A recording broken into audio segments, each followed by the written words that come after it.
বন্ধুরা, মার্কেটে আরো একটি হাই গ্রোয়িং ইন্ডাস্ট্রির মার্কেট লিডিং কোম্পানি, যে কোম্পানির লাস্ট 2 বছরে তার রেভিনিউকে দুগুণ গ্রোথের ট্র্যাক রেকর্ড দেখিয়েছে এবং একটা রিসেন্ট ভ্যালুয়েশনে মার্কেটে আইপিও ওপেন করছে।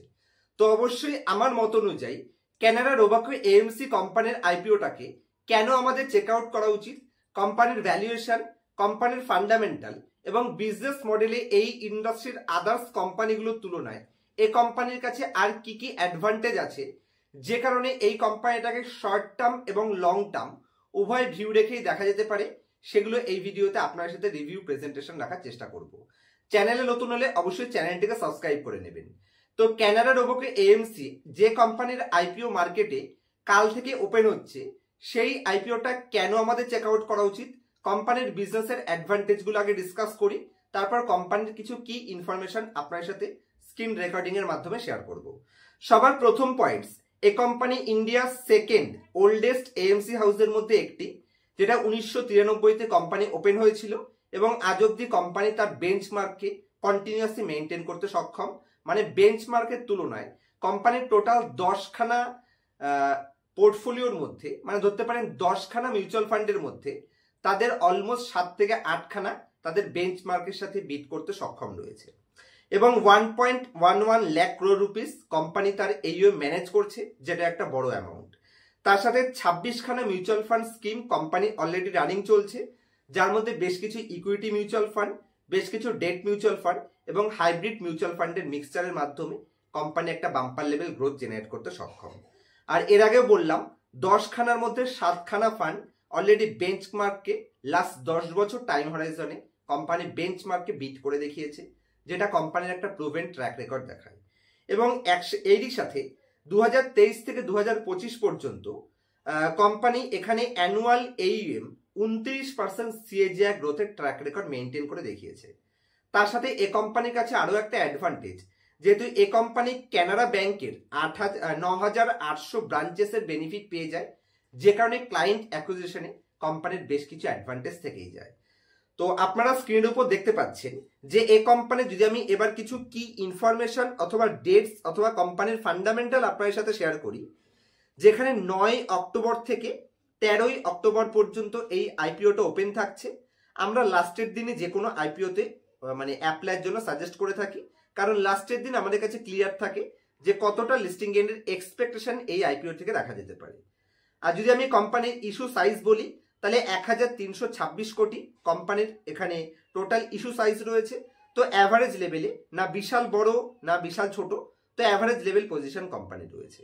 আর যদি আমি রিটেল ক্যাটাগরিতে অ্যাপ্লাই করি, তাহলে একটা লটে আমাকে 14,896 টাকা ব্লক অ্যামাউন্ট থাকছে। আর যদি আমি স্মল এইচএনআইতে অ্যাপ্লাই করছি, তাহলে 14খানা লট আমাকে অ্যাপ্লাই করতে হবে, যার জন্য 2,08,544 টাকা আমার ব্লক অ্যামাউন্ট থাকছে। আমি পার্সোনালি হয়তো এই আইপিওটাই এইচএনআইতে অ্যাপ্লাই করব। তো ফাইনাল ওপিনিয়ন আমি ফেসবুক পেজে জানিয়ে দেবো, অবশ্যই ফেসবুক পেজ ফলো করে নেবেন। আমার নামে বেশ কিছু নকল পেজ রয়েছে, সেগুলো থেকে সাবধান। অরিজিনাল পেজে 1300+ ফলোয়ার্স দেখে তারপরেই ফলো করবেন। এই ভিডিওর ডেসক্রিপশনে আমার অরিজিনাল পেজের লিঙ্ক পেয়ে যাবেন।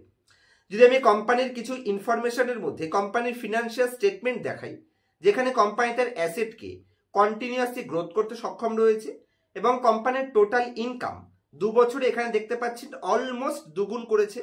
408 কোটি হলেই কিন্তু দুগুণ হয়ে যেত, যেটা 204 কোটি ছিল 2023-এ, সেটাকে কোম্পানি অলমোস্ট দুগুণ করে 404 কোটি রেভিনিউতে পৌঁছে গেছে। কোম্পানির প্রফিট আফটার ট্যাক্স 79 কোটি, সেখান থেকে 151 কোটি এবং 190 কোটি। অলরেডি লেটেস্ট কোয়ার্টারে কোম্পানি 161 কোটি প্রফিট আফটার ট্যাক্স পোস্ট করে দিয়েছে। কোম্পানি যদি আমি এবিডাতে আসি, একটা অ্যাভারেজ লেভেলের এবিডাও কোম্পানি জেনারেট করতে পারে। তো মোটামুটি কোম্পানির ফিনান্সিয়াল স্টেটমেন্ট একটা স্টেবল পজিশন, এমনকি গ্রোথ হিসেবে দেখা যেতে পারে একটা বাম্পার গ্রোথের রেকর্ড দেখাচ্ছে। বর্তমানে কোম্পানি 21-এর পি রেশিওতে মার্কেটে লিস্ট করছে। পোস্ট আইপিও যে প্রাইসে কোম্পানি ইস্যু করেছে, সেই হিসেবে 22-এর পি রেশিও 21.7। তো অ্যাভারেজ লেভেল রিটেল ইনভেস্টরদের জন্য কোম্পানি কিছুটা গ্যাপ রেখে লিস্টিং করিয়েছে। প্যাট মার্জিন কোম্পানি 0.18% জেনারেট করে, আর 8.8 time price to book company demand করছে। তো যেই ভ্যালুয়েশন কোম্পানি ডিমান্ড করছে, একটা ডিসেন্ট ভ্যালুয়েশন রয়েছে। এবং আজকের দিনে যদি আমি কোম্পানি গ্রে মার্কেট প্রিমিয়ামে আসি, তাহলে 35 টাকা জিএমপি মার্কেটে চলছে, মানে ওই অ্যাভারেজ 12 থেকে 13% মতন গ্রে মার্কেট প্রিমিয়াম। আর ভবিষ্যতে যদি মার্কেট সেন্টিমেন্ট পজিটিভ হয় লাস্টের দিন অ্যাপ্লাইয়ের সময়, আমার মনে হয় এটা যদি বেড়ে যায়, ভালো সাবস্ক্রিপশন ডিমান্ড এবং ভালো জিএমপির যদি ডিমান্ড কোম্পানি রাখতে পারে, তাহলে ডেফিনেটলি একটা ডিসেন্ট লিস্টিং গেইনের অপশন এই কোম্পানিটা আমাদের সামনে রাখতে পারে। তো আমার ফাইনাল ওপিনিয়নের জন্য ওয়েট করবেন, ফেসবুক পেজ ফলো করে নেবেন, যেখানে আমি আমার ফাইনাল ওপিনিয়ন আপনার সাথে শেয়ার করে দেবো। আজকের মতো এই অবধি রাখছি।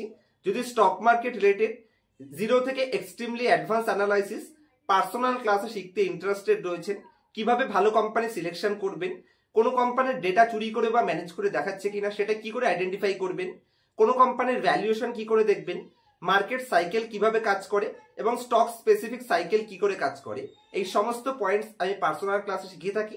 এবং ক্লাসের পরে স্টুডেন্টদের জন্য লাইফ টাইম সাপোর্টের ব্যবস্থা রয়েছে। ক্লাস করতে ইন্টারেস্টেড থাকলে স্ক্রিনের উপর দেওয়া মোবাইল নাম্বারে কন্ট্যাক্ট করতে পারেন।